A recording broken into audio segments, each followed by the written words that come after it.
Welcome to Gail's Garden Herbs and More. Here's a little more, but herbs are involved, most definitely. Okay, I have talked to you before about making your own dog food or dog treats or whatever. I have a special needs Chihuahua, and also a regular one, but he can't eat giblets and things like that.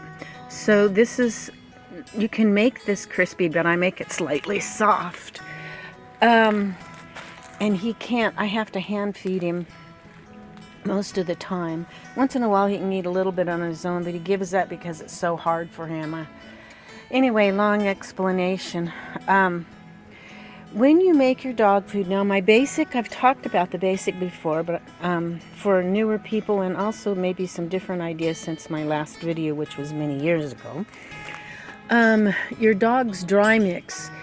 I use it's not wheat, but I can use anything. I have used wheat flour. It's the Ancient Grains flour.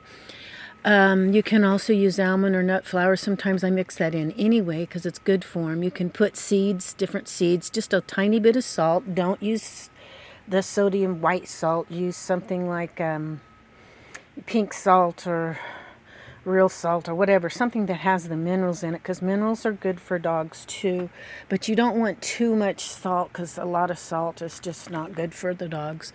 I also put turmeric in it. You can put just a little bit of black pepper, not much, you don't want it spicy. I ground up eggshells for them to get their calcium. Sometimes I add stinging nettle. You can add sweet potatoes, or maybe like over here I've got a persimmon sitting. You could mix a little persimmon in it. There's a lot of different things. Carrots, peas. You could put, if you don't use those, you might want to put a few blueberries. My dogs like blueberries pretty well. What's healthy for us is usually healthy for them. Now, there's certain things dogs shouldn't eat, like, excuse me, chocolate and onions. You don't want that for dogs. But there's a lot that you can do. Oh, this is not, there it is, okay. Yeah, there's a lot of things that you can do and put in your dog food to make it pleasant for them and to make it with extra vitamins and stuff like that. That's why I put the stinging nettle often. I didn't this time. I probably should have, though. Because it is full of vitamins and minerals, which is really good for them. Note also on top, I got the end pieces of some salami. It's cheaper if you can find the end pieces in a bag. I don't know if you have the store grocery outlet or not, but often they sell them. It's a lot cheaper. My dogs love salami. So I cut an end piece up and put it on the top of it so they'll have some of that as well. Dogs need a lot of fat, a lot of calcium, a lot of protein. So sometimes I mix a little extra fat. And this time I took coconut oil and just put quite a bit in the bottom of the pan so it would cook in and soak into it. These are my new gates that my son and I built. He did most of it. I would just hold ends up or try to do this, a little bit of this, a little bit of that. We got the two gates, and I pull in and out of here, and then fencing that we've been working on for this side. But anyway, we're going to go through my gate, and I got a couple more things to share with you. Okay, when you are making food for your dogs, or you want to think about what they ate in the wild, too. Now, they don't eat flour and pancakes in the wild, but I used to feed my dogs a little more raw meat, and you have to start that at the beginning with them or they can get sick. They didn't eat it all the time, but they've always had a little bit here and there. Now it's getting where I can't afford to feed them raw meat. But I tried to share a little bit of whatever I have. Now I had a bunch of organic chicken livers, and they don't really like those raw. So I just slightly cook them a little. If I just cook them a little bit, fry them just a little bit, not quite all the way, then they still get some of the raw benefits, but they like it better that way for the livers. Another thing that you can add in their mixture is a form of collagen or gelatin, that's what it is. you can add some of that in there too, because that's good for them. When they're eating wild things in the wild, they're getting the connective tissues and stuff, which is what they make, kind of what the collagen is. And it's just something good if you want to put that in there a little bit. Sometimes I can't always afford to always do that. Sometimes they get hot dogs and bologna. I do have, there's only one type of dog food they will eat if I cover it with bacon grease. The canned food, one type of canned food. Thankfully, it's a cheaper brand, but they don't eat it unless I cover it with bacon grease. So, yeah. Even our own selves, the more wild we eat, the better. Wild meats, grass-fed meats are a lot better for you than grain-fed. It's the same with your dogs. Dogs, they say, have the closest taste buds to humans of all the animal kingdom. I don't know how they know that, but I guess they do.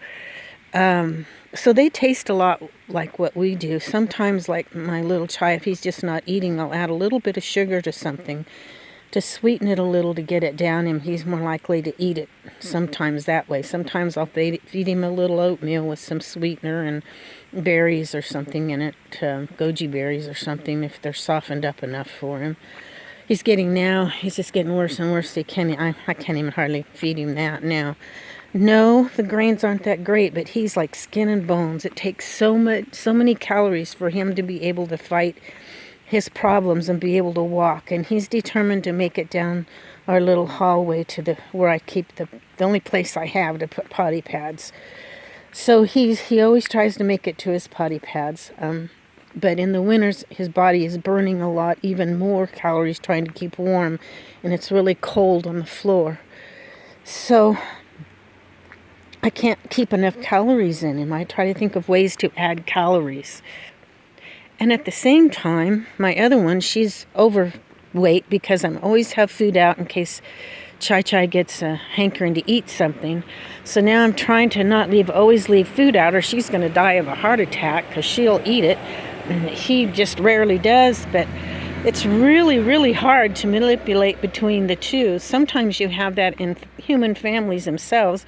Some of us are overweight and others are not, and you know, it's just so expensive on food. You try to find ways to accommodate both.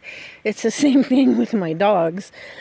We have to be using our imaginations and our mind and thinking and with our brains to be able to survive. I've already lost my house and all of that stuff, living in an RV, but I am in a trailer court now, and it's a nice one. It's way back in the mountains. There's a very tiny one.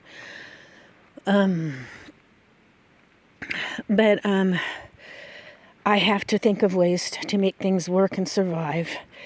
And I've always been a survivor.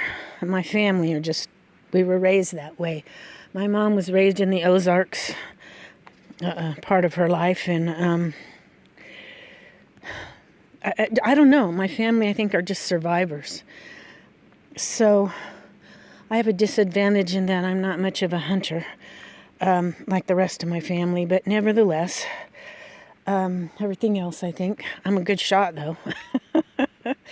Not strong enough to pull the bow on a bow and arrow anymore, being an old woman. My birthday today. Yeah, it's my birthday today, so this will be my birthday walk. But anyway, just a few things I wanted to share with you. Still yet another way to get herbs in, maybe not into yourself, but into your pets. And as you incorporate stuff into your animal's food, it may give you ideas of how to incorporate it into your food. The more nutrition we can get, the better. And herbs are just fantastic for that. So, let me tell you what I had for breakfast. I poured a little of my chai tea, which is always different, into, and I put some milk in and warmed it up and put chocolate and turmeric. And then I got it too hot, and when I added my ginger, it curdled, but that's okay. I took the curdles out and put them in a small amount of cooked rice I already had, and it kind of warmed up the cold cooked rice. And with the curds mixed in with the rice, I didn't even notice it. And so, I couldn't throw the whole thing away. Chai is expensive, milk's expensive, all of that. I couldn't just throw it away. So you take your mistakes and make something out of it. So that was pretty much my breakfast. I had a very small little hand pie that I made, a little meat hand pie, vegetables, meat, and the sauce and all cooked in the little hand pie. And I warmed it up too and ate it. So I won't need to eat for a while. It was a very tiny one, only about the size of the palm of my hand, but just a little one for something a little extra because it was only a little bit of rice and curds that I had. So anyway, yeah, just some ideas. I'm going to leave you with all those. I hope you all have a blessed next few coming days. I hope you're able to share and spend time with family. Remember the Lord in each day and all that you do, and communicate with Him, because we certainly need Him in this day and age. And God bless you guys. Bye for now.